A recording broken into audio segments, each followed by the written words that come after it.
Good afternoon from the 104.5 The Zone studios. I'm Lucas Panzica. The 1-5 Titans travel to the 5-1 Detroit Lions on Sunday. Lions wide receiver Jameson Williams may not be available as he faces a 2-game suspension for violating the NFL's performance-enhancing substances policy. Williams is second on the team in receiving with 361 yards and 3 touchdowns for Detroit. The Nashville Predators are still looking for their first win of the season at 0-6. Tonight they host the Boston Bruins at Bridgestone Arena. The Preds recalled forward Zachary LaRue from Milwaukee on Monday. Puck drop tonight is at 7:45. For all your foundation repairs and waterproofing needs, visit USSTN.com. Breaking news at once on your home for the Titans and Vols. This is 104.5 The Zone.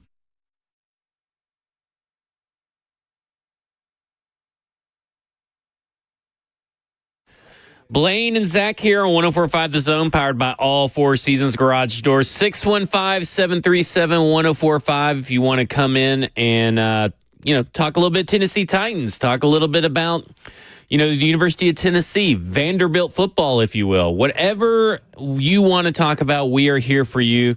615-737-1045. And, of course, we have the Zone TV, FNM Bank Chat, Twitch, Twitter, YouTube, Facebook Live. So kind of a support group in there. I am sure that by the end of the show, it will devolve into Quinn Ewers versus Shadur Sanders versus Cam Ward like it does every day. Every day, the same. And I love it because I read the same stuff. I'm always lurking in the chat and everything, but every day for like the past week has been that discussion, and it's just hilarious. So depressing. Yesterday we talked about having a big show announcement, and we're coming. We're right here, ready for you if you guys are ready. So 104.5 The Zone. We've been on for a little bit over a month and a half, I would say. Just us. Was started at the end of August. We're getting close to 2 months here. Yeah. So we've kind of been trying to make it our own show. And I think we've done a good job just between us. But one of the first things that we did on the show was decide, give it to the people. Mm-hmm. What do you think we should call the show? We did a little contest. We took a lot of suggestions and all that kind of stuff. And today, we are actually going to reveal the new name of the show. Yeah. We don't have a drum roll, which is so odd that a radio station does not have a drum roll sound effect. That has to be not true, right? Do we have, royal horns or anything? Anything exciting? So we have Reed and Sam, and we don't have I love that right there. The random scream is our new announcement. So a big announcement. I didn't hear it. And and so we are going to be called from now on Cover 2 with Blaine Bishop and Zach Lyons. So, oh my!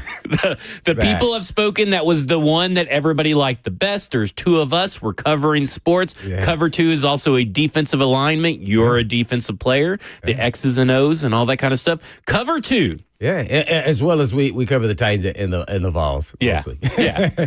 This was, the brains behind this is always Zach, so I have to give him credit for all of that. Man, he was. Well, I believe Bonafide Bro on the chat was the first one to actually suggest it. Yeah, so that's cool. So we got to come up with a music, some kind of music there. Theme music's next. So we got to figure that out.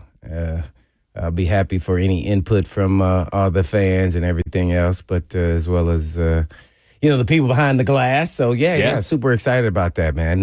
We got it in. That was quick, fast, and in a hurry. Yeah, that was cool. The bad news for some, this may be bad news for some listeners because this means that you are going to have to stick around with me. This is not a test run. I am fully employed, and you have to stick around with me.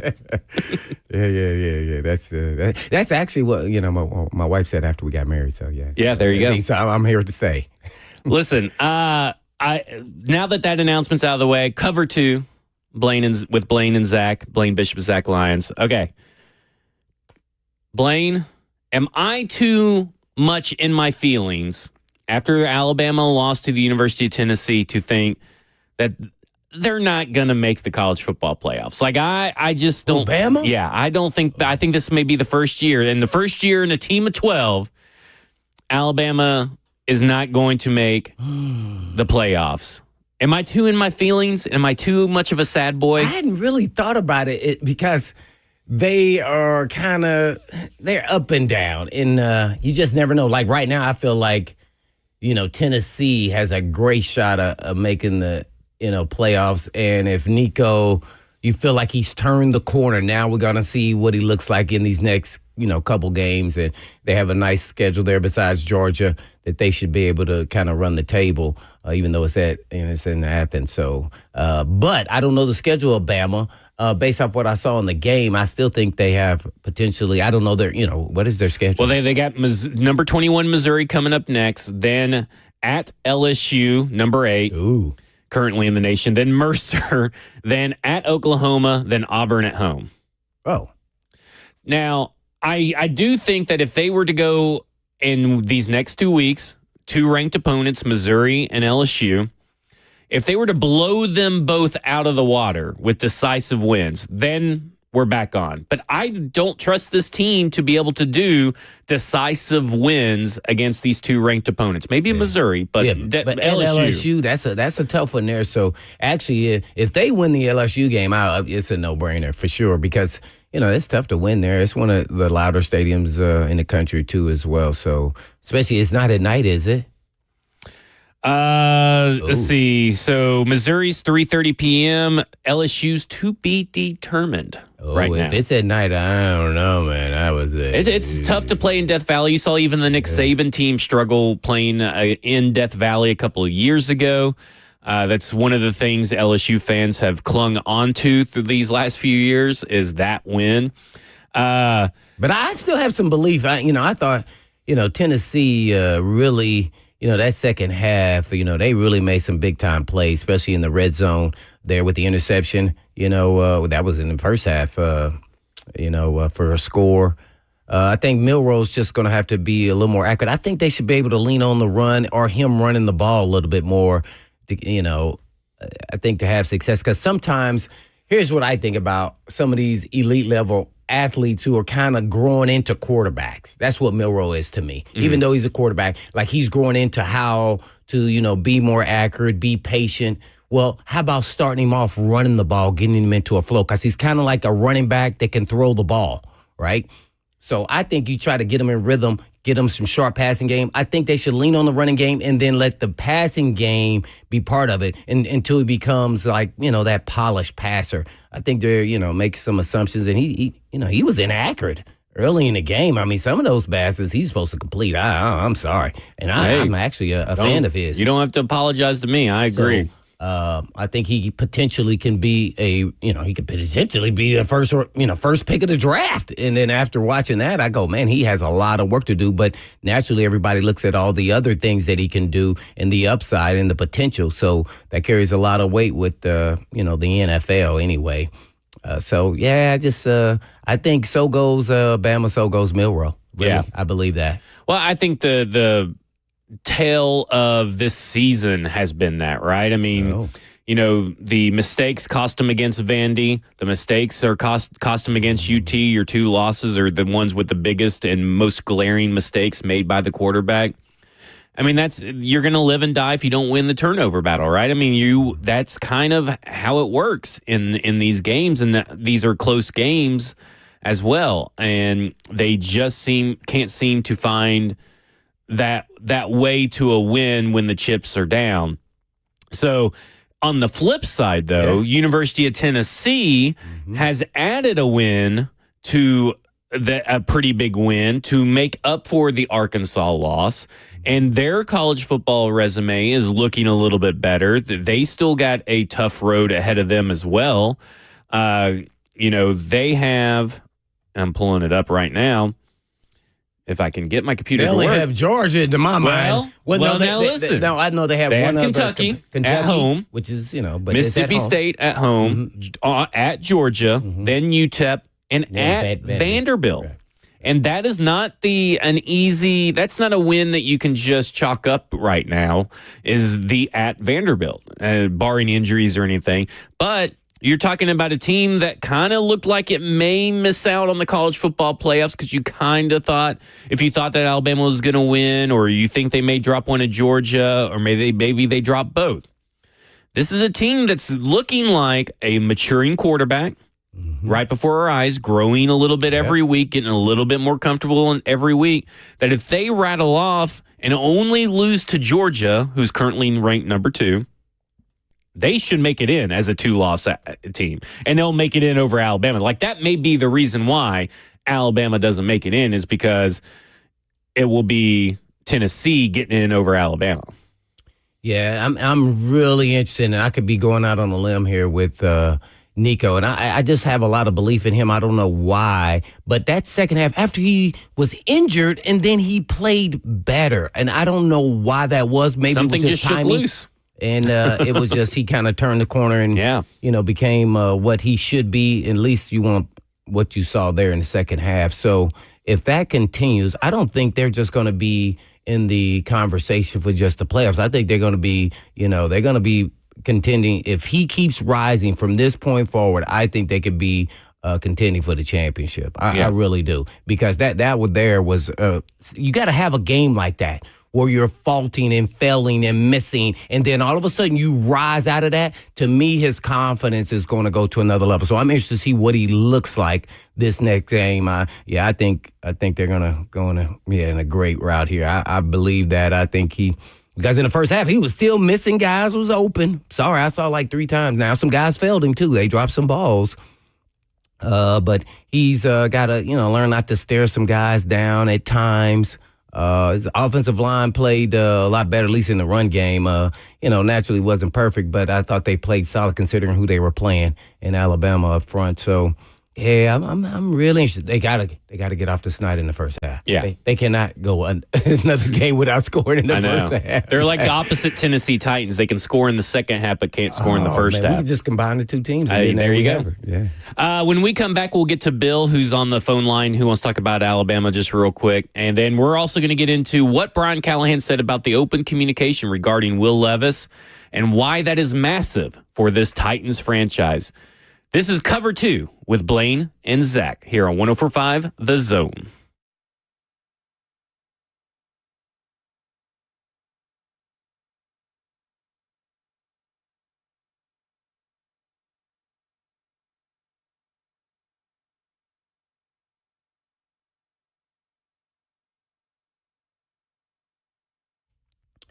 Hey, folks, I've been talking about Tennessee Orthopedic Alliance for years because they're the leading experts in sports medicine and performance and team physician for the NFL, college, and high school athletics across Tennessee. And TOA provides sports medicine coverage to more high school and college sports teams than any orthopedic group in the state of Tennessee. And they have 29 locations throughout the state and over 100 physicians throughout Middle and East Tennessee to take care of all your musculoskeletal needs. And TOA has 11 urgent care locations with walk-in availability 7 days a week. They offer direct access to sports medicine and performance, physical therapy, and nutrition. Personalized rehabilitation plans to enhance mobility, reduce pain, and improve overall physical function for patients recovering from injuries or surgeries. And TOA also offers sports performance training, a specialized program designed to enhance athletic performance and provide tailored training solutions for athletes at all levels. So please check out their services at TOA.com. Yes, that's right, TOA.com.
Blaine and Zach here on 104.5 The Zone, powered by All Four Seasons Garage Doors. Cover 2. I've already forgot the name of the show is Cover 2. Cover 2 with Blaine Bishop and Zach Lyons here on 104.5 The Zone.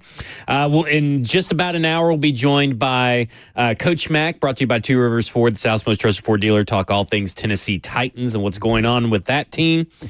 But we also need to talk about what the coach has said. We talked about it yesterday, talked about how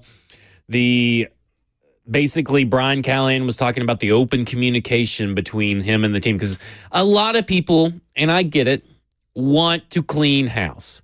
They're in the midst of their third losing season right now in a row, and the fans are like, well, the problem has to be the coach sucks, the GM sucks, fire him. Got to fire him. Clean house, do it all at once. And, of course, there are some people that want Amy Adams Strunk to fire herself or sell the team, too. But that's a little bit less realistic. Really? Oh, yeah. Oh, yeah.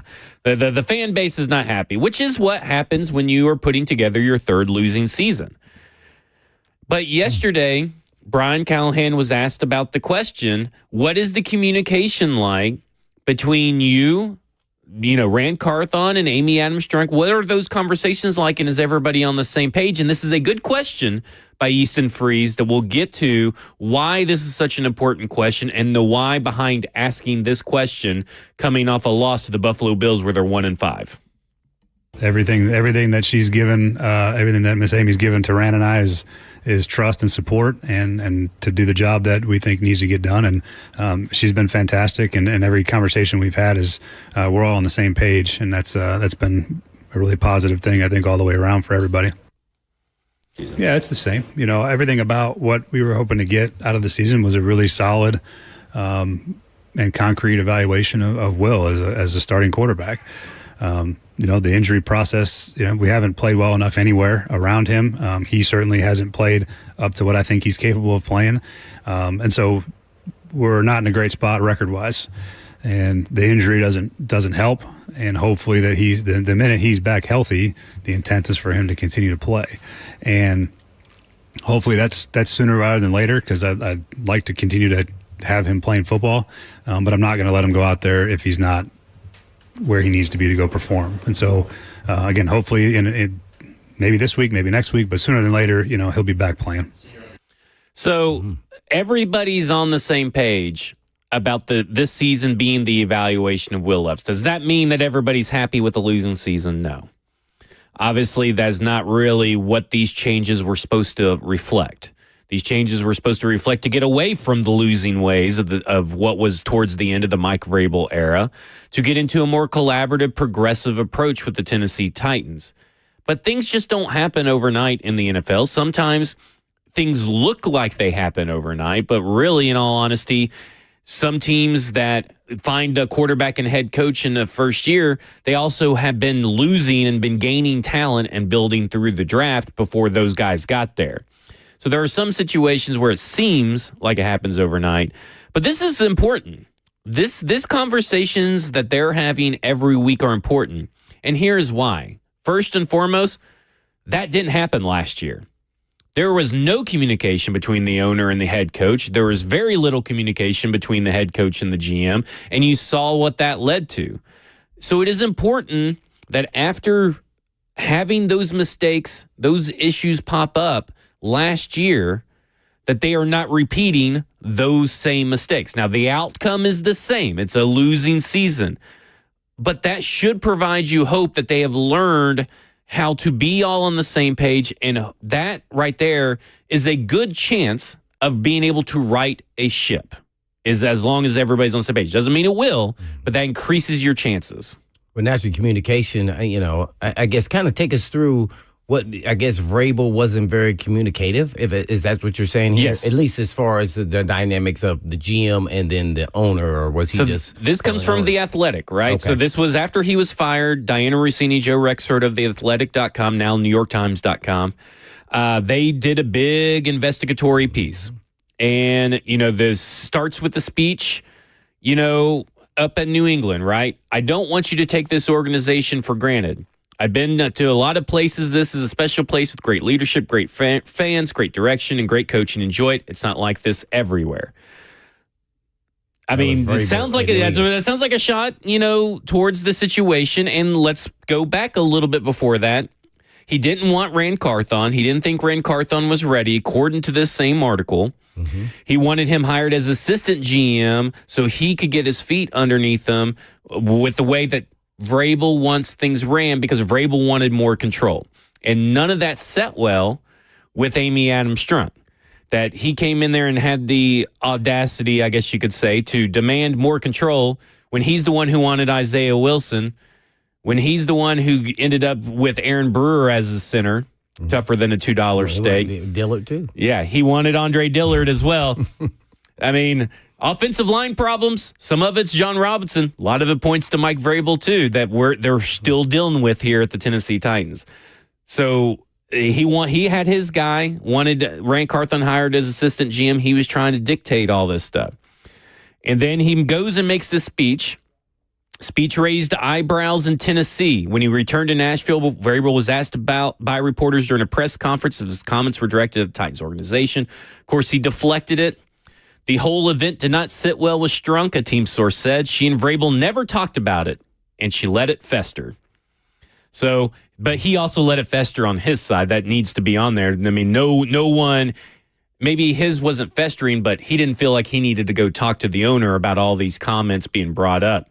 In the aftermath of that visit, Blaine, various reports emerged about the relationship between Vrabel and Carthon. Greg Bedard of the Boston Sports Journal, who was covered the Patriots for several years, wrote a story citing that relationship as a reason Vrabel could be looking for a way to force his way out of Tennessee. The Boston Globe reported that Patriots owner Robert Kraft considered Vrabel his home run choice to succeed Bill Belichick. And, of course, Vrabel did not address any of this with Amy Adams Strunk or Rand Carthon, and that lack of communication increased the tension between them, which was already a strained relationship anyway. Vrabel was the loudest, the meekest or lowest voice in the room was the general manager. All this to say, we were billed last year spirit of collaboration. And nowhere and it's multiple people's faults, not just Vrabel. It is multiple adults' faults that they couldn't figure out how to make it work, which led to this. Because she almost fired him last year after firing John Robinson before the season started, but she believed in Vrabel, and Vrabel ended up not repaying that trust with some of the stuff that he did. And she could have been an adult and walked down and talked to Vrabel as well. I understand, egos. I understand hierarchy, corporate hierarchy. Sometimes you feel like you shouldn't be the one that has to do it. You are the boss. You're the one who writes the paychecks. But at the end of the day, all of this right here, right, is the opposite of what you're getting now. Now, it's the same result. Like I said, you're still losing games. But at least they're all on the same page, which means that they can pull themselves out of this. Because we have seen franchises pull themselves out of losing seasons, maybe not the first year, sometimes not even the second year, but staying patient, staying on the same page, all rowing in the same direction, hunting together, like Rand Carthon said. That was telling. It can help steer the franchise in the right way. You just may need to have patience. Yeah, that's a lot of talk. Right. I'm sorry. Well, with all that being said, okay, I get all that, and that is great. You got to be able to communicate, collaborate, however you want to do it. But everybody has to be someone on the same page, even if mistakes are made along the way. And so now you're not winning, or it's not as good as you thought it would be. At least middle of the road, they're not even there, at least as far as their record. And then your quarterback's hurt, and he's stagnant. I'm gonna give it that. And you're still kind of in the same purgatory position, at least as far as the team's product and what it looks like. So unfortunately, when he comes back, I think based off what we're hearing from Callahan, that it sounds like he's going to go all the way. As soon as he comes back, he's going to put him back out there when he's healthy and then see where he goes. Now, I think if they start winning, I think all bets are off. Like, they win 2 or 3 in a row, and Mason Rudolph is the key cog to a lot of that. I mean, and not based off his play in that first half. I mean, a couple fumbles, bad throws, missing guys wide open, some guys dropping them. But it felt like it was the same. It didn't matter. The quarterback was Levis or Rudolph. It was the same to me. It's did he get some nice dink and dunks early in that scheme and that system they were facing on defense? I think they were willing to give him that because our tight ends aren't a threat to beat you. They can't beat you. They are not elite. They're just good starters in this league. That's why you give that up. Who cares? Right? We keep moving on. That's why I said 11 catches for 109 yards. I mean, nobody cares. They couldn't break the dang well. Their whole entire team did against us, and because they got some elite players. So it's going to be really interesting as we move forward. Because sometimes, things change. And one thing you will know is now that the communication's open, when she's not happy about, well, what is your job in this situation and where do you fit into this? Now, granted, I think they went into the season saying we're going to try to develop Levis and see if he can be the franchise quarterback. I think we got something here, but let's see what happens. I'm sure that's how the conversation went at the beginning of the season. Now you're working through a lot of bad play all over the place, at least on the offensive side. We can say the defense here or there in two different games, but majority offensively with the offensive line, some drops, the receivers not performing, getting open, and the quarterback not performing on a consistent basis. So to me, that at some point you go, well, the development is over. When is that? Like, even when he comes back, like, he's not the guy. I think it's very quick. I've always said, and people are like, well, you can't really make a determination of who Will Levis is in a second year. You should know. Hey, listen, you know. And I said, we may not know, and there may be fans who aren't willing to accept that they actually know, but they'll know. And the way that Brian Callahan phrased in that answer, the evaluation of Will Levis, they haven't evaluated Will Levis. It is the evaluation of Will Levis. He didn't come in saying Will Levis is a franchise guy or a franchise quarterback. He came in saying, I can try. I think I can turn him into a franchise guy. We got to see. We got to get some weapons around him and see what he can do. Chad Brinker said it, and I did not get this clip. We'll have some Chad Brinker clips, but Chad Brinker said it in the this same podcast on the Official Titans podcast back in February. He said Will Levis has all the tools, all the physical gifts to be the quarterback, but he still has to develop. So he has to, and a lot of this, what we have talked about over these last few weeks is a lot about Will Levis. But the reason why this was such an important question is because of the actions of Amy Adams-Strunk in these previous two firings. I mean, whether the firings are justified or not, they come with a lot of question marks. Firing John Robinson after you got your butt kicked in with A.J. Brown looks like a reaction to that. And maybe a little bit of it was, right? You're in Philadelphia. The Philadelphia Eagles fans are thanking her in the owner's box, turning around, thanking her for trading them, letting them trade. Maybe there is a little bit of that. I think it's only human to have a little bit of that influence you. But maybe you don't do it in the middle of the season. Right. Now, maybe I wouldn't have done it in the middle of the season, but it's more than just that. Yeah, it is, because that might have been the straw that broke the back, right? Because, we can go down the list of where those players are that he all drafted. It just came to a because she signed an extension with them. Yes. So obviously, 4 months or so before that, before the season started. And so you go, well, dang, she thought it was going down the right road until she started assessing where the deficiencies were on the actual team. And it became it's more about the draft picks. Right. And then and the trade of A.J. Brown. And then he spanked the goalpost. Yeah. Well, and then you go into the Vrabel thing, like you just extended Vrabel. Vrabel took you to an AFC championship game. And listen, there's a lot of reasons why. I just laid out a few of the reasons why Vrabel should get fired. But I've also always thought, well, she's likely going to give Vrabel one more year. Right? I did too. Like you kind of thought that. Mm-hmm. You knew there was a chance. But she's fired him. So that's kind of, first off, you asked this question to make sure everybody's on the same page, because there were communication issues in the prior regime. We just got through with some big communication issues. I mean, heck, John Robinson didn't even act like that John Robinson even consulted Mike Vrabel on the A.J. Brown trade. We've seen that clip millions and millions of Well, times. I don't know the conversation before. Yeah, we don't know. I'm just saying it seems like that. But I would never make I'm a big guy I don't make assumptions. Yeah. Like, I just don't. I just go by what we see. What we saw Right. there is, even though if they already had conversations multiple days before, this is what we're going to do, he could like it or not like it. He didn't have final say so, and he got up and he got, his pants out of his butt. He got him out of the wide. Like, ooh, this was, oh, man. Until I see it in my face, this is happening. Yeah. Oh, good Lord. Well, I don't know apparently, if I really wanna do that. maybe she was involved, maybe she wasn't. There's she has to conflicting give it reports out there approval. as well. To me, it's like, okay, you've seen her now fire 2 people that maybe should have gotten 1 more year, you could argue. So she fires them with this statement, right? Did you agree with the firings? I personally did. I did too. I fully understood them. But I understand why people don't. Mm-hmm. Okay, so I do think that it is it's a little bit more harder.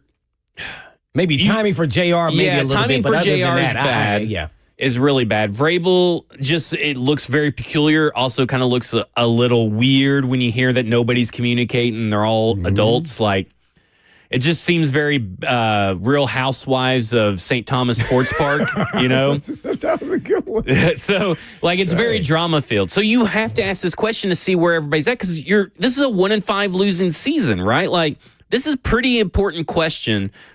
Because the GM it lets you know that the GM, head coach, and owner are on the same page and openly communicating in general. Mm-hmm. But when there's a losing season, when a young quarterback is failing that the owner believes in, and most importantly, when last year's head coach and owner cut off communications with each other like petulant children, this is an important question to ask. And I commend Easton, who has been on the show a couple of times, for asking this question. And listen, if they continue down this path of losing, this question should probably be brought up again. It's not about stirring up controversy. It's about doing a health check on this front office and this organization. Yeah, no doubt about it. I think all things are open to debate here and questioning at this point in time, especially if you go down the road of a losing season. Now, behind the scenes, I'm sure they're trying to say, okay, well, we need to get healthy. We get some guys back. Who's doing their job based off of their money worth? And we can go down a laundry list of guys who aren't performing up to their contract, where you're a free agent or guys you got money in before, or you're injured or not. So I think that's where you start first. And then, naturally you're going to still continue to evaluate what your quarterback can and cannot do. And if he's not the guy, then now you know what you're going to do as far as plan A and plan B, whether it's a free agent signing with a quarterback, or are you going to go down this road of the quarterbacks, which maybe not be as strong, or maybe you won't have an opportunity to get them in the top 3. Maybe you're pick 4. Now you're going to have to use more collateral to move up. Should you be selling or buying? That's what I would be thinking of. And you have to have this reality to yourself, to me. And, right now, they should be sellers. I'm sorry. This is the likelihood that you're going to turn this season around at this point is very low. Now, it's still a possibility, but I would say I would be selling. There are opportunities out here, as we see, and it always has to surround it with wide receivers. Yep. And we have a couple of them that could possibly be valuable on the open market. Whether you want to do it or not, that's where you have to separate the business to me loving a certain player. So I think you got to have that in you. And to me, there's some opportunities. We saw Ayuk go down. We see Cooper Chris Kupp Godwin and Mike Evans last night went down. Juju. There's it's opportunities. It's a long list. I'm like, if you're collateral, like, hey man, we go third round pick. Where we're getting? If you're in fantasy football right now and you have a lot of these, I'm decimated on wide receivers right now. Like, it is utterly ridiculous. Because I think that's really the only thing that we could actually really say. I don't know. Besides D-Hop, as much as I like D-Hop, I think he's the only piece that probably has potential to be traded. I don't see any other player that we should get rid of, because their contract is up. I would preach patience for this entire franchise and team. And I have 3 franchises that have to suffer like the Tennessee Titans have had for a short period of time and have started to rebound and change their fortunes because they remained patient. Well, I don't know if the Texans were patient. Well, no, I'm gonna go elsewhere. Texans were just, I think, a lot of drafts where they got to pick really good players, and Chad Brinker says you build through the draft, and then they lucked out and got the right coach and the right quarterback. Yeah. So that's just where I'm at. I will say they this: were smart. They didn't luck out. They were smart. they were smart. They became smart. Yeah, fair. Maybe that's what. Suddenly they became smart. When we come back, we're going to talk more about what Chad Brinker, the Titans president of football operations, had to say back in February and why what that means for today. Tennessee Titans roster, what it means for their future. We'll get into that discussion. Also, we've been asked this is from Stoney Keeley in the F&M Bank chat on YouTube. The Titans just need to give the reins to cover 2 if they fire Rand Carthon and Brian Callahan. I'm general manager and you're head coach, Blaine. What do you think about that? Oh no, I want to switch that around. You want to be GM? We'll be co-GMs. I think we could be co-GMs. Yeah. We'll have a lot of interesting discussions. CEOs. Put us on Hard Knocks. Me and you doing film studies on Hard Knocks and scouting players would be very fun. Yeah, I think that would be fun. I think I would enjoy coaching, but you never want to go in the position where you're the guy that has no clout to determine if you are there or not. You want to have the ability to fire me. Hire or fire. You don't I don't want to be the guy that's sitting there getting fired, because as soon as you get hired as a coach, you know you're going to get fired. That's the end. Yeah. Now, granted, you have a guaranteed contract and everything, but But no, I like to oversee. This has been Cover 2 with future GMs, co-GMs, Blaine and Zach here on 104.5 The Zone.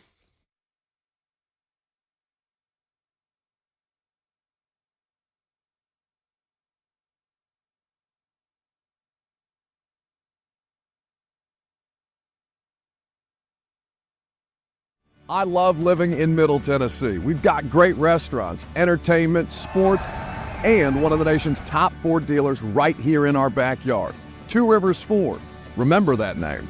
Two Rivers has been a staple in our community since 1983. They're locally owned. They have a non-commissioned sales team, and they sell below MSRP. They've been doing business with integrity for decades. Two Rivers Ford, the South's most trusted Ford dealer.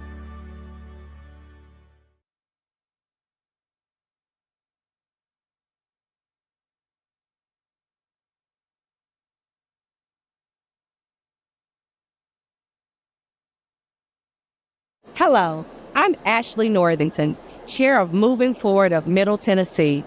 The upcoming transit referendum is a game changer for our economy, business leaders, and the entire community. A robust transit system is essential for a thriving economy. With 54 miles of high-capacity transit corridors and 86 miles of new sidewalks, this plan enhances Nashville's connectivity, making it easier for everyone to get where they need to go. This isn't just about transportation, it's about economic empowerment. For business leaders, reliable transit means a more productive workforce. Shorter commutes boost productivity and job satisfaction, helping businesses attract and retain top talent. Improved transit also drives sales and supports local economies by making it easier for customers to reach businesses. The benefits extend to the entire community, connecting people to essential services, education, and recreation. This creates a more inclusive city where everyone can access the resources they need to thrive. Supporting the Choose How You Move transit referendum is an investment in our future. This is about creating a city where businesses can flourish, residents can thrive, and the community enjoys a higher quality of life. Join me in backing this transformative opportunity. Let's build a Nashville where everyone has the opportunity to succeed and to prosper. Visit the link in the caption to learn more about the referendum, how it will support our community, and how you can get involved. Thank you.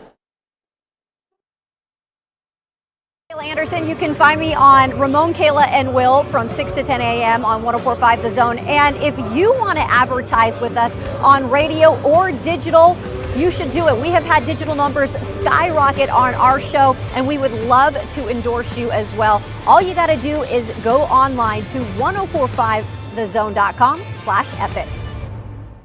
Hey, it's Lucas.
Cover two. I was about to say Blaine and Zach is in. Cover two with Blaine Bishop and Zach Lyons is back.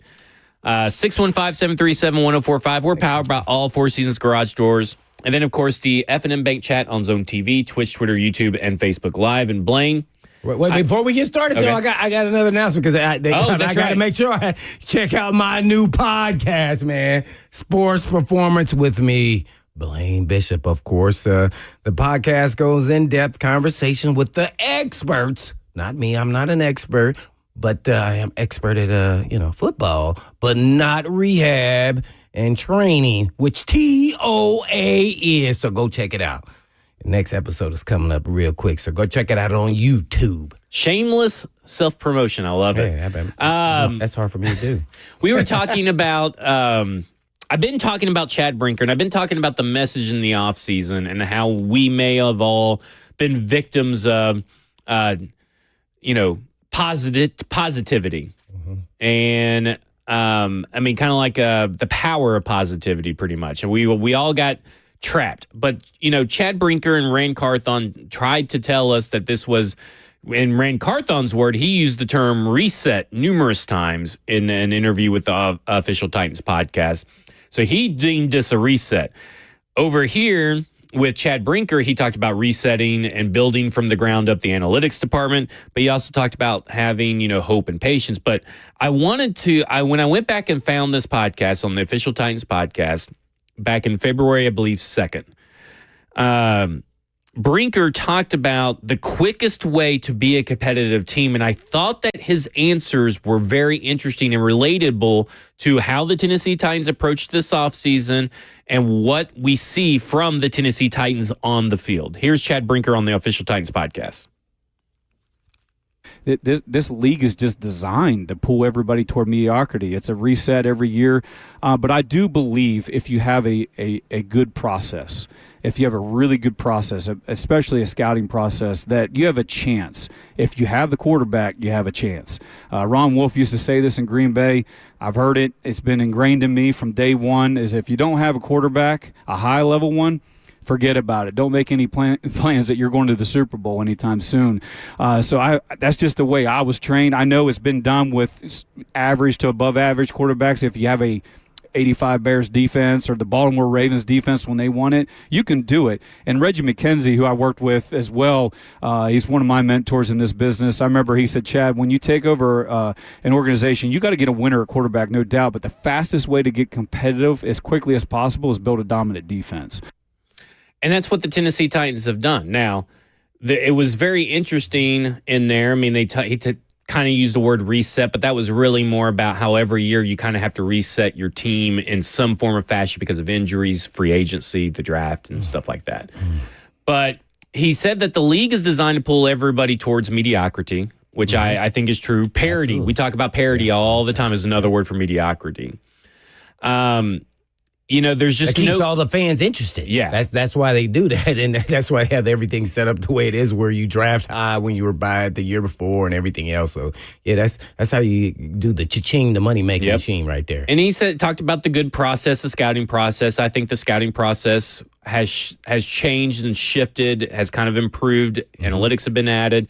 I think this draft class is good proof of the process is at least working right now, and he also talked about if you have a quarterback, you have a chance.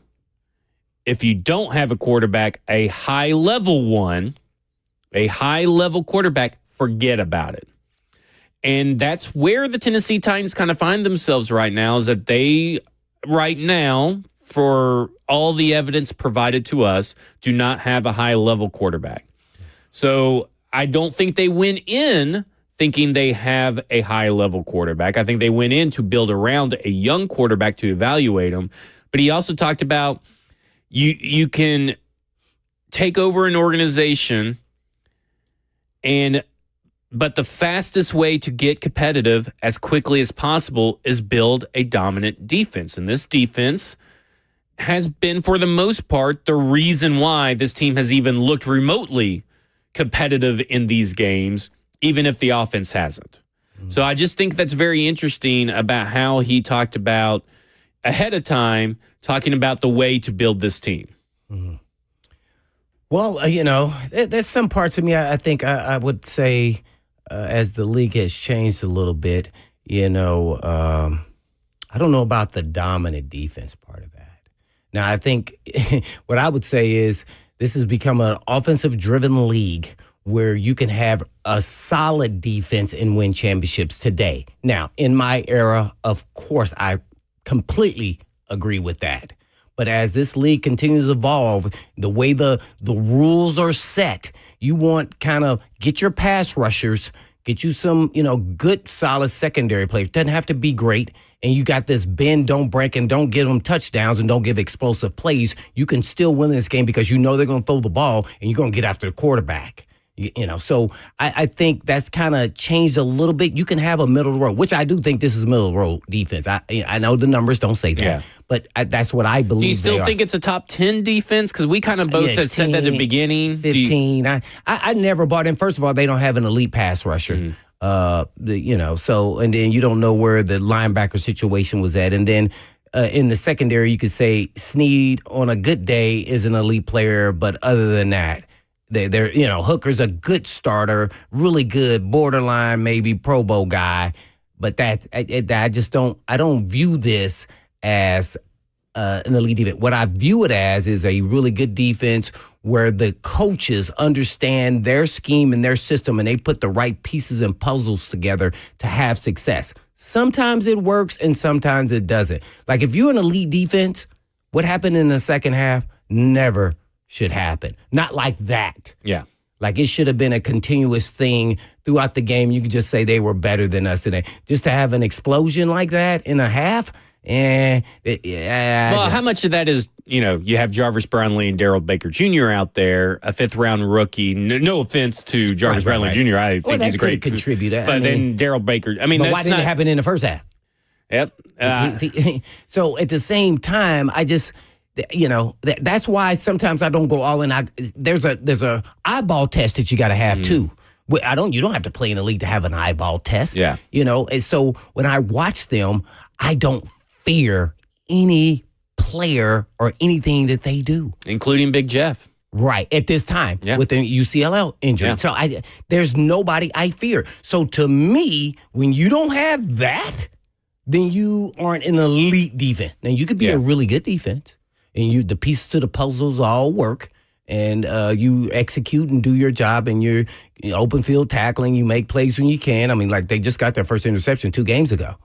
I mean, so so it's so I don't know if that's still the same principles today. Now, we could say the 49ers have a good defense. I'm trying to think of the Eagles. The Chiefs' defense gets better as they go along. I don't know. They're probably the only reason they're really winning 5-0 right now. Right now is because of Spags in the defense, who was my safeties coach at Philly. Yeah. So I have a good relationship with him. He's fabulous. He's a great guy. And he's turned into something really, as a defensive coordinator, really good. So I don't know. Do you think you have to have an elite defense? I think if you don't have, I think Ray Lewis. I think when you have an offense like the Titans, if you're looking to be competitive, you have to have a very good defense. Oh, that's yes. That's where do I'm at you think right this now. offense can win a Super Bowl? This offense? He was talking about how you could win a championship, and that's what I'm saying.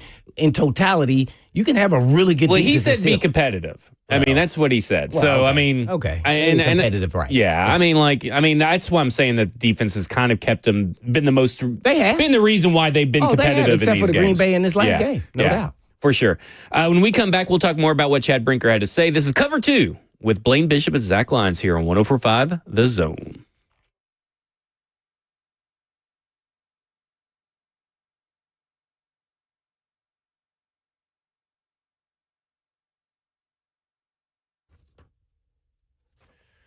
Hey, Tennessee, fall is here and is in full swing. And Cool Ray's here to make sure your home is ready for all the fun in the fall. And we've got some sizzling deals that will keep you comfortable and worry-free all season long.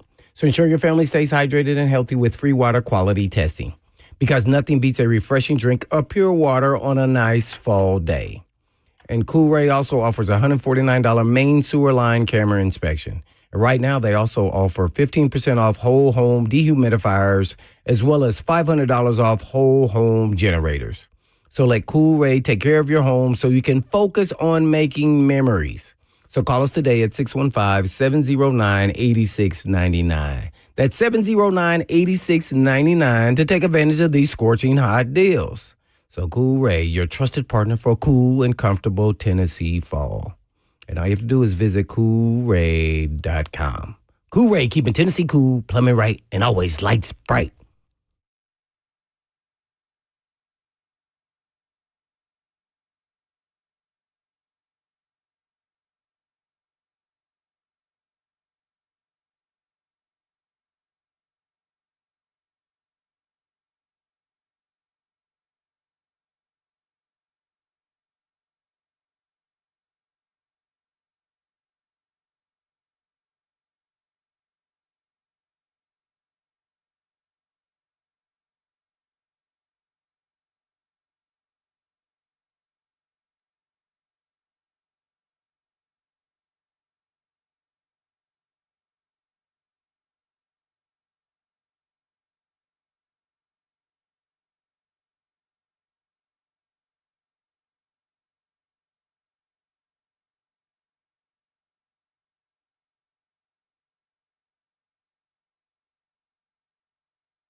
Hour number 2 here on Blaine and Zach on 104.5 The Zone, powered by All Four Seasons Garage Door, 615-737-1045. You want to talk Tennessee Titans? Up next, we'll be talking to Coach Mack of Titans Radio. And, of course, Mack Talk on right after 3HL right here on 104.5 The Zone.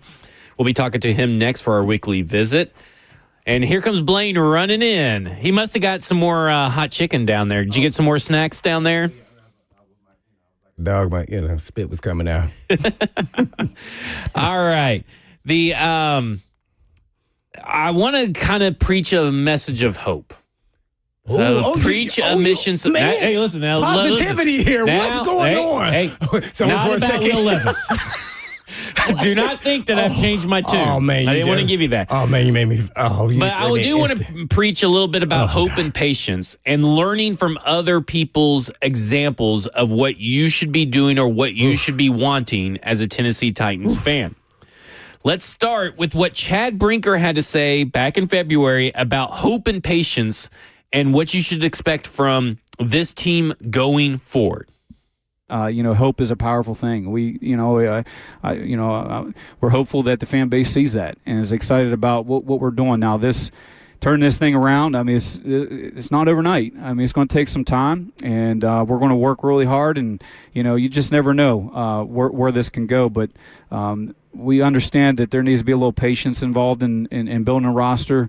It's going to be focused, methodical approach where we're trying to get first downs before we get touchdowns.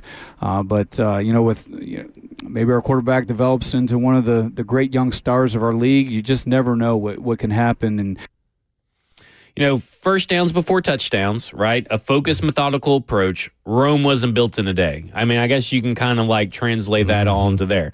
I understand that everybody is disappointed in a losing season, right? This is the Tennessee Titans most likely going to be the third losing season in a row. They can rattle off a bunch of wins. Who knows? Into existence, okay. man. Okay, they can rattle off a bunch of wins. They can turn some things around, man. But, listen, let's maybe this is going to be the reverse Mike Vrabel. Can we talk about that real quick? Okay, so here, follow me here, Blaine. I'm going to take you on a little trip. Okay, good. Mike Vrabel took over a playoff team and a team with an established culture. Yeah, with Malarkey. Yep. He didn't really maintain it, and systematically him and John Robinson kind of dismantled what Malarkey built over time. Okay, drafting, like we said, Wilson Dillard, making Brewer a starter. There's other, situations and deals that are involved between John Robinson and Mike Vrabel. And he went 6-18 over the last 24 games. Okay, 6-18. So 2 losing seasons back to back. But he started with the playoff team, and then it slowly turned into a losing team. So Callahan has taken over a losing team that had a poor roster at the time. They had a lot of roster construction they had to do, and they're taking a focused, methodical approach, and they still got to establish the culture. Just because you are hired a head coach doesn't mean day one it is established, right? Well, that's why you bring in the veterans. You bring in the veterans and all that kind of stuff. Free agency, because this was a different tack, because you had to do that. Yeah. And it's going to take time for all that to gel, all that newness to gel. And I know that nobody wants to hear that because you're 1-5, and I get it. I totally sympathize. But let me tell you about John Lynch and Kyle Shanahan. John Lynch took over, and Kyle Shanahan took over a team that went 5-11, 2-14, the previous 2 seasons. Okay, before they got there. Their first year together, after they traded for Jimmy Garoppolo, they started off on a 9-game losing streak. They ended up going 6-10 down the stretch, and they ended up drafting 9th, and they drafted Mike McGlinchey the following year. And that following year, they went 4-12. After year 2 of this, pairing, they remained patient. They remained steadfast. They went 13-3 the next year. I'm going to go to the Cincinnati Bengals. And they've been off to the races since. Yes, exactly. I'm going to move to the Cincinnati Bengals now. Okay. When Zach Taylor came over as a first-time play-calling offensive coordinator / head coach, they went 2-14. Those prior 2 seasons before they came in 2019, 7-9, 6-10, and then Zach Taylor went 2-14. Then Zach Taylor got Joe Burrow. He got injured. They went 4-11-1. They went 10-7 the third year, went to the Super Bowl. Lost the Super Bowl, but they went to the Super Bowl. The Detroit Lions is my next one. 3-12-1, 5-11 before they hired Dan Campbell. And then Dan Campbell went 3-13-1. And where are they at right now? Patience. What did he do the second year? I mean, you always ask me a question. I wanted to see a gradual. Because they got better the second year. Right, Hold on. Of course they did. So what I was getting at is, a lot of people thought Dan Campbell was a goofball. 3-13, then 9-8. Yeah, right. And I believe that year they almost made it. They were out of the playoffs by the last game, but they still played that game to try to win. They're the sign of They've gone. You got to look how they draft too. Yeah. Sometimes they draft what they don't need. Guess what they do though? They draft guys they know can play. And all of these guys. Don't draft Gibbs. You know what all these teams have in common? Patience. They had youth. And they built around their youth. Mm-hmm. They drafted really well. And this is the first year you're seeing Brian Callahan and Rand Carthon together, right? Mm-hmm. And they had a good draft class. Whoa, real quick before your thought. But they admitted that they were rebuilding. Yes. They did. And all of these other teams were admitting that too. Mm-hmm. And listen, there are a lot of fans calling for Kyle Shanahan to be fired. I remember it vividly. People thought Dan Campbell was a joke before he even got his start. Mm-hmm. And Zach Taylor went through the same thing Kyle Shanahan did. Sometimes patience are rewarded. It's not a guarantee, but you're talking about Brian Callahan, who comes from so much coaching history, so much experience that he can pull from, that right now you see stuff on film about this offensive scheme. And I get there's plenty of stuff to critique Brian Callahan about. And with his in-game management, his challenges and stuff like that. But you see the scheme working. Some of this is just rookie growing pains of a guy that is going through this with also a terrible right tackle situation, a terrible quarterback situation, and their star receiver having the drops. So some of this is that. But for the most part, the scheme itself is good. And this is why you need to remain to be patient. You got to be patient. If you're a Titans hard. Fan. It is totally hard. It's definitely but that is something that I'm just going to have. I'm going to keep preaching. That's going to be my promise to you guys every week, no matter what happens. I'm preaching patience. I don't know because about at least listen. I put up on the tweet when I tweeted this out for the show today. I put at least for this season. Next year may be a harder time if you go like I know I just said. The 49ers had a losing season in their second year, and the Bengals had a losing season. I may have a little bit harder time preaching patience if there's a second losing season attached to this. Did the Titans get to you? No. I'm just saying, I believe in Brian Callahan. Nothing has changed for me believing in Brian Callahan, Rand Carthon, and Chad Brinker, and they need to stay together, and I think the fans need to have patience. Yeah, and that's just really hard. Even from the ownership group, even if they could say going in that this was a rebuild behind the scenes, saying, hey, we got to be patient. We were going to see if our quarterback can develop into our franchise quarterback. We're going to give him some pieces, try to go work. And that mean everything's going to work. Can't predict some of the injuries. Can't predict that he doesn't perform at a high level. Can't predict that he's going to do some of these ding-dongery type plays. He's in the Lions den right now because of those plays. So it's hard because I expected them. I know the fans thought they would be even way better than I did, but I thought they would be winning a couple of these games. So maybe some of the veteran players they brought in were talented and good guys, but did they also bring that element of leadership? Yeah. And I think back when I think it was 2008 when they brought in Thornton and the 2 or 3 other guys. Chris Hope and Kevin Mawai. Right. I think that was before 08. Right, yeah. And so they brought in leaders who also still could play, but also that helped them turn the corner.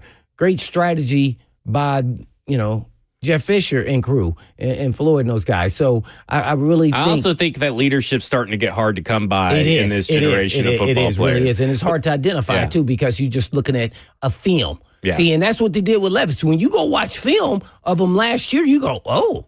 I can do something with that. I can work with that, yeah. And so you don't know how his mental makeup is, and how he processes information. You don't see all that. Yeah. So you got to get to know the guy on a personal level, and you say, ooh, I just don't know if he quite has it, or he's just going through a bad stretch, which we've seen the NFL this season. I mean, even Rudolph, he made a couple, oh no. I know. It would have put him in the lion's den to make you a little not patient. And the film, there's some issues on the film that popped up also for Levis where he's not throwing the ball at the right time, but that's just what happens. When we come back, we'll talk to Coach Mack about the Buffalo Bills game, what he saw from there, and also preview the upcoming game against the Detroit Lions. I'm Zach. He's Blaine, and this is Cover 2 with Blaine Bishop, Zach Lyons on 104.5 The Zone.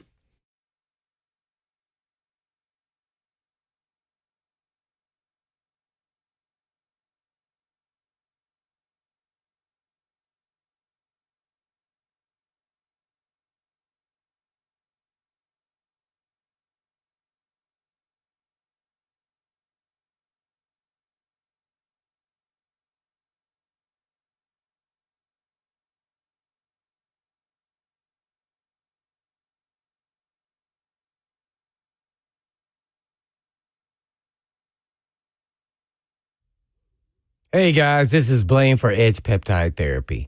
And listen, I've been hearing about peptides and peptide therapy now for a few months and was curious. So I finally went to Edge Peptide Therapy to find out more. And they did a full blood panel that showed where my body had some small deficiencies. Then they came up with a tailor-made plan to address those areas with peptides. And since I've started the peptides, man, has it given me energy and focus. But this month, Edge is offering special on their recovery peptides.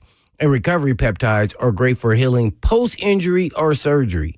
You can recover quicker from your workouts, joint pain, aches and pains, arthritis, back, knee, elbow, overall inflammation. Old and new sports injuries, of course, for me being my playing days and still trying to be active today. So recovery peptides help with all of this. So if you're looking for an alternative to surgery, consider talking to Edge first.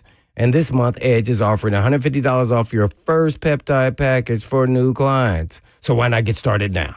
So go to edgepeptide.com. Yes, that's edgepeptide.com. Or you can just give them a call at 615-724-1878. That's 724-1878.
And Zika from 104.5 The Zone. Hear me every weekday 10 to 1 on the Buck Rising Show or on the call for Nashville Soccer Club during our radio broadcast. Look, a new year is almost upon us, and 104.5 The Zone has only ever delivered results for its advertisers. I'd love to be one to help you do that. Digital or radio, we do it all. Titans, Vols, Preds, Nashville Soccer Club. We talk about it. Win or lose, people listen and they engage. So the opportunity is right there. We've got some great deals too, some great incentives going on. Be sure to visit 1045thezone.com/epic, and I'd love to help you advertise your product in 2025 on Nashville's best sports talk station.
You know what that music means, and it's Tuesday, 2:20 p.m., and we're going to be joined by Coach Mack for his weekly Mack Attack here on Cover 2 with Blaine and Zach here on 104.5 The Zone, powered by all Four Seasons Garage Doors, and he's brought to you by Two Rivers Ford, South's most trusted Ford dealer. And, of course, you can listen to him and ask questions that you want to ask tonight on Mac Talk, 6 p.m. right after 3HL, right here on 104.5 The Zone. You can also hear him on Titans Radio every Sunday covering the game.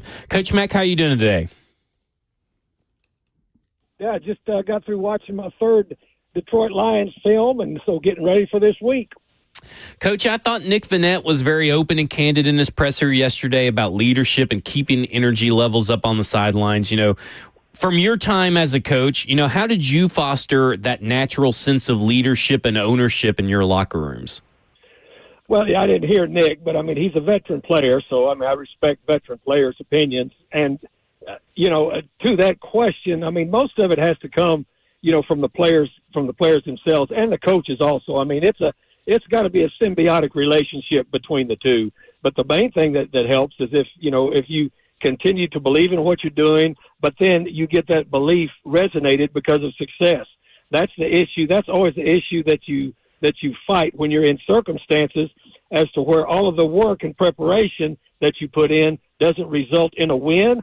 Then all of a sudden, that's when you really got to be able to guard against anything negative creeping in and continue to work. Spend a lot of time pre-game in the outside the broadcast booth with Mack, Jason McCarty, because for CBS, because he and Tiki Barber, two former really good players, did our game. And then talking with Mack, we both started commiserating about his rookie year, which was 2009, when we started off 0-6, and then came back from a brutal beatdown up there in New England. And J-Mac said very pointedly, Mack, I really appreciated the way that you and Coach Fisher handled it as far as the message that you gave to us on the open date, and said, hey, just take all the time off. We're going to reset this thing. And then, to their credit and to all of our credits, I think we came back and won 8 out of our next 10. And so, I mean, it's got to be a relationship, where you're working together. Now, that staff that I was on then, we'd been together for quite a while, and that was a football team that had players on it that had just gone 13-3 the year before, and so the circumstances were a little different. But the amount of losses, losing 6 in a row was really rough going into an open date. So it's got to be, starting off with your question, it's got to be a group effort with everybody involved, and everybody has got to take responsibility. Everybody's got to take accountability, and then you just got to make it work. I mean, you got to work your way out of it, but you also have to win your way out of it, and that incorporates a lot of things. When you're a 1-5 football team, fans tend to start, thinking everything is bad about this football team, and fans seem to be really down on this offensive scheme as a whole. When you were watching the film over the last 6 games, what have you seen from the scheme itself from Brian Callahan and what he's brought to this team? Even if the execution isn't there, it really seems like the scheme is something to build upon. Well, I mean, execution is the main thing in everything. I mean, the scheme itself, clearly works because they've gotten off to really fast starts offensively in several ball games, and just haven't been able to sustain it through 4 quarters, which is the key to having a good football team in this league, because it's so competitive regardless of how successful you are starting out a ball game. But execution and also point differential as the game starts to progress makes a huge difference in the way that you have to sometimes alter your scheme and what you're doing, depending on how big the score separation gets and what defenses can start to do to you with a 2-score lead that they couldn't do to you when the score was even. All of those things, coming to being. So it's not just one or the other. I mean, both of them have to go hand in hand, Zach. We're on with Coach Mack doing his weekly Mack Attack here on Cover 2 with Blaine Zach, and he's brought to you by Two Rivers Ford, here, the South's most trusted Ford dealer. Well, Coach, I guess kind of explain, literally in terms of 3 or 4 plays kind of determine the game usually. What were those plays, and, what did you see when you're up there, just watching the game and calling it at the same time? I know that's kind of a tough task. But, man, there were 3 or 4 plays you felt like, man, this kind of just changed the whole entire game because the Titans were doing really well that first half. Yeah, well, I mean, you can momentum is something that you can't really put your hand on, but when it switched. I thought it switched on the failed 4th down early in the 3rd quarter, which it shouldn't have. But the defense to that point, that's a sudden change situation for this defense. And the defense has stood up to those sudden change situations, throughout, the first 5 weeks of this season. So you played defense in this league for a long time. I coached on that side of the ball for a long time.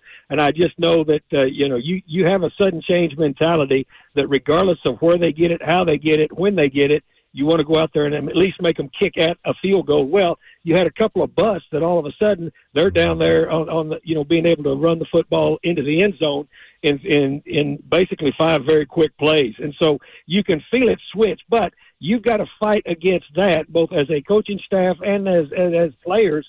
When things start turning against you, the only thing that's going to turn it back in your favor as to where it was in the first half is you've got to start making plays in the moment, both offensively and defensively. I thought we had a couple of situations where we flipped the field with really good punts, but then all of a sudden the second half, you couldn't generate any plays, especially on 3rd down on both sides of the football, which put your heels on the edge of the cliff, and you weren't able to close it. So there were several inflection points during that ball game in the second half as to where everything that couldn't happen to your football team and that you allowed to let happen, that is, to me, was a huge turning point. Yeah, no doubt about it. We're on with Coach Mack, giving us a Mack Attack. Coach, you've been in this situation like no other, being a former head coach, but seems like head coach Callahan has done every trick in the book to try to get the team out of a funk, these different times throughout games. Do you have any tricks in your back pocket, to give us that, you used on some teams that, it's like, dang, man, nothing is going on right. Man, let's just start doing whatever. Like, we're going to do a flea flicker deep ball throw, man, or something, just to make it fun again and just loosen everybody up. Well, I never had any tricks, but I did understand the importance of being able to make plays on either side of it that will turn it for you. And as again, I'll go back to when I was sitting there talking with Mack, who was a rookie in that year when we went 0-6, and he said he didn't quite understand it, but that he appreciated just the calmness and the leadership, from the coaching staff and the veterans on that team, that we could pull out of it, but we had to work on it, and then we just had to be able to attack it and be able to win one game that's in front of us. And that's what's important. They haven't been able to stack wins, and that's obvious. You got one win, and you've got to be able to stack wins to continue to improve. And so it's not really any tricks. I know, last week in practice, I mean, in one segment, he said, okay, now here's the fourth quarter. We got 13 plays. That's about what a fourth quarter is. Here's where we got to dial in. I mean, he's sending all the right messages, but you're just not making it happen on the field. And again, when it doesn't happen on the field, it goes both to the coaches and the players. And I think that's very important too. And that was something during my coaching career, whether I was an assistant coach, but then when I was an assistant head coach or a coordinator, and especially a head coach, I never wanted to draw a line between what was happening between the coaching staff and the players, because you're in it together. And if they feel that, even if you're not having success, you can work your way through it and start to win your way through it. One quarterback question here. Have you coached or been on staff where the quarterback, who is, a younger player, first 3 years, who has the physical tools and the mental tools, but got kind of in a downward stretch and kind of got down on himself and just he knew he wasn't performing and started pressing? Is there any advice that you could give, like, to practice patience and to give confidence to that actual player? Well, yeah, I mean, I've had it even with defensive players, right, especially players, Blaine, where you played back in the secondary. Because it's easy to get down on yourself, when the focus is on you. And the focus is on you in that back end more than anywhere else, because people cannot know a whole lot about the intricacies of National Football League play, but they can see what's happening in the back end of a defense, and they can also see the quarterback, because that's where everything starts. And so the times that I've brought players into my office, when they seem to not to start doubting themselves a little bit and say, hey, you're here because for a reason, and then I would try to reinforce the things that they had done very well to get to this point. Also, the things that you're not doing everything wrong, right, but you've got to fight through the fact that when bad things start to happen, don't accept that as the norm. Let's get back on the cycle and start getting the chain in the spokes and start spinning again, because you've done it before. You can do it again, but you've got to say in your mind, I can do this. This is just an aberration of what's going on right now. And then you got to fight your way through it, because it's not easy, because the people on the other side of the ball, I mean, I always have said this about this league, and I say it, I used to say it when I'd meet coaches on the field before the game, because I knew everybody in the league and would talk to them and say, hey, good luck. I said, but, we're really good friends, but right now, each one of us for this 3.5 hours, we're trying to get each other fired. So just remember that. With social media, though, is this a lot harder for players to be, let's say, mentally tough to respond to downplay and recover faster? Do you think that has any impact where you see with people, not only just media people, but just regular fans saying what they want to, and you see it? Yeah, well, this generation of players have lived with this. I mean, this is a generation of players that have grown up with this, and most of these guys are on social media. So I mean, it's a way of life now. So whether it was social media or whether and it used to be different because in your smaller markets it wasn't quite as extreme. I started my life out in Chicago, which is a huge market, so you're under scrutiny. So you're always under scrutiny. But as you point out, the social media aspect has made it available to everybody. But this generation of players have they've grown up with this. They've come through this, and as I said, most of them participate in it. So that's the thing that you've got to do, regardless of what forum it's coming from. You've got to be able to block it out and put your mind on the task at hand. Coach Mack giving us the Mack attack. Coach, what are some of the ways that a team can flip the script when it comes to capturing and keeping momentum in the second half? That's been plaguing this team over multiple head coaches, multiple quarterbacks, multiple GMs. They just seem to lose momentum to be able to score in the second half. Like, how does a team overcome this yips, it feels like? Well, I mean, I just talk about it because I don't think what has happened in the past with a different staff, has anything to do with this one. But with this one, I can tell you that they are not continuing and growing on what they've done in the first half on either side of the football of making plays. You guys have heard me say a lot of times, and it's a truth, because when you talk to people that talk about what is going on in the game inside the game, each game is made up, as Blaine started out with this conversation, 4 or 5 moments in games where you can point to that says if it flips your way, then things go a lot differently. Well, to make it flip your way, you have to do that. You have to make those plays, which whatever they are, whether it's offense, defense, special teams, taking the ball away, preventing an explosive play when you've got somebody backed up, all of those things, but they come down to those inflection points. And so that's the key is you've got to be on point. And that is what coaching is about, is letting people, players know the importance of attention on every play, but it points itself out in this league so much because it doesn't matter whether you're ahead or behind at halftime in this league. Everybody has got the ability either to come back or to suffocate you out in the second half, depending on which side of that seesaw you're on. So you've got to make plays in those moments, and that's the base. Boiling it down to the base level of what has to happen.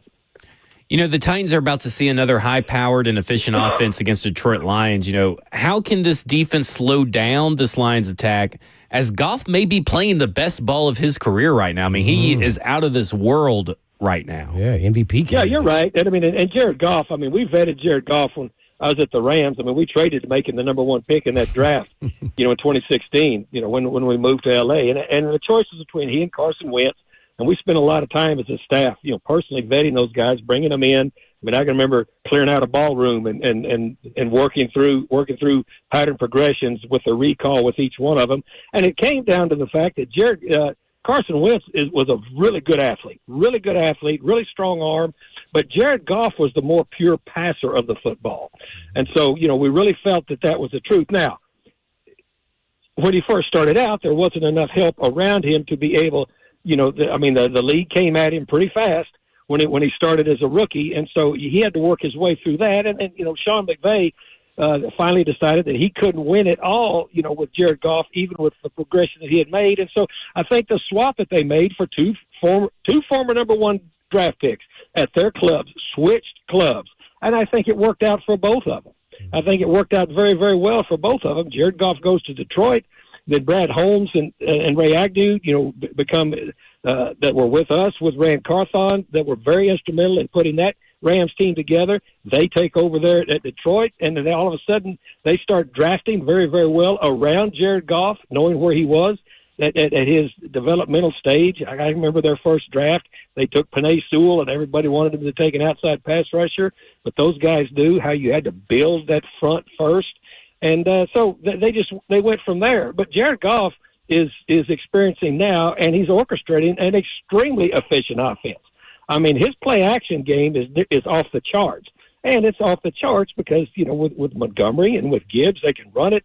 They got a tight end in Laporta that can beat most linebackers in man coverage. Amon-Ra St. Brown is somebody that is very, very, functional. But their offensive line is one of the top 3 in the league. And so there's reasons, but Jared Goff has grown. I talked about 2016. This is 2024 right now. So that's 9 years? 8.5, 9 years, 8 years in the league. So it takes a little while to grow too. But you are right. Right now, what he's doing, he is on a hot tear. That defensively, you've got to be on point for everything, because that play action game and the motions and the looks that they give you, you better be on point and not get caught with some real bad eye violations, or they will hurt you. Well, that was Coach Mack right there. You can hear more about what Coach Mack has to say about the Tennessee Titans' upcoming matchup with the Detroit Lions. You can ask all your questions on Mack Talk right here on 104.5 The Zone directly after 3HL. Coach Mack, we always appreciate it. Have a great rest of the day. See you. See ya. When we come back, we'll close out the show. We're going to talk about what Michael Silver, who was on our show last week, what he had to say about Mike Vrabel and Matt LaFleur's relationship. Some interesting, juicy nuggets in that book. This has been Cover 2 with Blaine Bishop and Zach Lyons right here on 104.5 The Zone.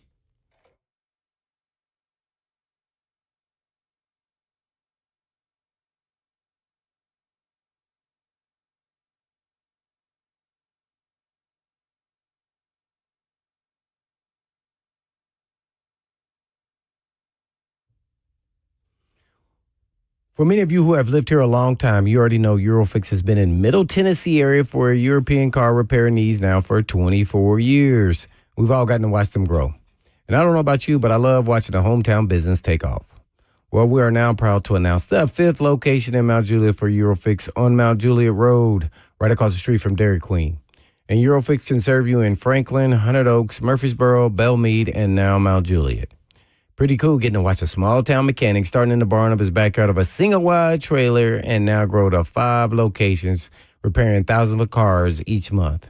And at Eurofix, you get a 3-year nationwide warranty and a free loaner car with every repair appointment. And all you have to do is just give them a call at 844-EUROFIX. That's right, 844-EUROFIX, or you can just visit them online at myEurofix.com. That's myEurofix.com. But I was telling Blaine, Jeff.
Final segment here on Cover 2 with Blaine and Zach here on 104.5 The Zone, powered by All Four Seasons Garage Door, 615-737-1045 if you want to get in on the conversation. And, of course, the F&M Bank chat on Zone TV, wherever you get it. That could be Twitch, Twitter, YouTube, Facebook Live, is hopping today. And it has, we started off more in the middle of the show, Blaine, to keep you updated on what's going on in the F&M Bank chat. The Shooter Sanders stuff got pushed into the middle of the show, and now we're talking about the offensive scheme and everything right now for the Tennessee Titans. So it's a little bit fresh change of pace for the F&M Bank chat, not to devolve into the screaming and shouting matches, as it were, on Shooter Sanders, Cam Ward, and Quinn Ewers. But we've been kind of reminiscing a little bit about, looking to the past to kind of talk about the future and talk about the prospects of the Tennessee Titans. And we had Michael Silver on promoting his book, The Why is Everything, which is available on Amazon or wherever you may go get your books. And I've just started it. It's a good read. But the first thing I had to do, Blaine, was go find, after he told us on our show last week that he had some interesting stuff to say about the relationship between Mike Vrabel and Matt LaFleur. Some of it, some people knew. A lot of the things are just a little bit further insight. I had to go back to the index, and I had to see which pages Mike Vrabel was talked about, because it obviously involves his time here at the Tennessee Titans. And I would like to just kind of try to read very quickly if I can, so hopefully everybody can keep up. But they obviously clashed stylistically. There was enough tension that some GMs and coaches around the league believed Vrabel might fire LaFleur after the season. Of course, he wasn't given the chance to do that because the Green Bay Packers, who were conducting a coaching search for the first time in the last 13 years, chose LaFleur over 8 other candidates without ever going to a second interview, which I thought was interesting because I think I knew that at the time, but that seems to have left my memory. This is where things get interesting. The previous year in Tennessee, LaFleur's first as the play-calling offensive coordinator had been challenging. LaFleur and Titans coach Mike Vrabel weren't a great match. LaFleur was earnest, analytical, and prone to being an instigator. Vrabel, a product of the Patriots dynasty, was brusque, headstrong, and had little patience for nuance. He goes on talking about Vrabel, joining in at drills because he was a linebacker and what he wanted to instill from his time at the Patriots. He wanted to instill in the locker room. But it goes on to say that Vrabel viewed football as a test of toughness and will and had immense faith in his core beliefs. LaFleur, too, was secure in his beliefs and not shy about sticking up for them. It was a clash of wills from the get-go, which wasn't unpredictable. This is from LaFleur. It could have been an effing disaster of a decision, LaFleur said. A lot of people thought I was crazy for going. I remember Raheem Morris, who's now the head coach of the Atlanta Falcons, called me when I decided to take the job, and he's like, "Coach, what are you doing? Do you know him?" Talking about Mike Vrabel. Soon LaFleur knew what Morris meant. Pretty quickly, he thought to himself, what the F did I do? He and Vrabel muddled through, barely missing out on the playoffs. It was unclear whether they continue for a second season, then the Packers called. So it was just a fun little peek behind the curtain, stuff that we know about Vrabel, his little patience for nuance. He has zero patience. He obviously, with LaFleur being a more analytical guy and a guy that is obviously outspoken, earnest in his beliefs and strong in his beliefs and willing to speak up on his beliefs, that just doesn't jive with the Mike Vrabel way, I guess you could say. I think, he didn't like being challenged there. It all started, I think they both interviewed for the head coaching job. So I think there was always going to be some form of, that you were a threat to get the job, or somebody been upset that they didn't get the job. And, first and foremost, you have to be professional. So at the end of the day, naturally, I'm sure Vrabel, being the head coach, challenged him on some things probably to do or not do. And he didn't like it. So he probably barked back. I think that's all friendly fire in the coaching staff. But, stuff like that usually doesn't get out because I think that kind of goes on pretty much anywhere. But at the same time, if you're going to be brash and continue on and on and on and on, I think it can be very, very tough. And maybe that's where we were led to at some point where it ended. Once it started going downhill, he could probably be really tough just on a day-to-day basis, not just the players, but the other coaches. So maybe that's why he wasn't there. Just a little glimpse into what other people dealt with. I mean, we've heard some players speak out about it, but just interesting to hear, even Raheem Morris's outside view before LaFleur even took the job or was it very inside interesting. view? Well, because did they cross paths? No. What I was saying is coaches all talking. Oh, coaches all. Well, there you go. I wasn't even putting that in there. The rumor mill was a churning, I guess you could say. Yeah. Let's go to Robert in Cedar Hill who wants to talk about the Tennessee Titans. Robert, you're on with Blaine and Zach. Hey, how's it going, guys? Going good. Thanks for taking my call. Y'all doing good? Okay. Hey, I just wanted to make a comment from, hey, Blaine, you're on it. Like I listened to y'all yesterday, and you've played football, and where you said those players need to dig down within themselves and reach deep, and I agree with that wholeheartedly. And when I played ball and stuff, and I've rode home on the bus or with my mom and dad, and sometimes there's times that you get beat by a better team. But my thing is what Blaine is talking about is I'm fine. Really, I'm not, but I'm kind of fine with losing if you look good losing. And then just you got to dig deep within yourself and don't shoot yourself in the foot. And, as far as Will Levis and Amy and all, they want to get rid of everybody. I mean, Amy and all them, these kids have played since they were little, okay? They kind of know, but you've got to dig deep within yourself and play. So that's my comment, and I'll let y'all get back to what you do. And, hey, thanks for taking my call, and I enjoy listening to y'all. Blaine, you're the man. No problem, Robert. Really appreciate it. And that will have to do it for us. But I totally agree. You got to dig inside yourself and find that momentum and find that success. But that will do it for us. Cover 2 with Blaine and Zach is now over. But, hey, guess what? 3HL is up next. And in the meantime. Oh, and in between time. Peace.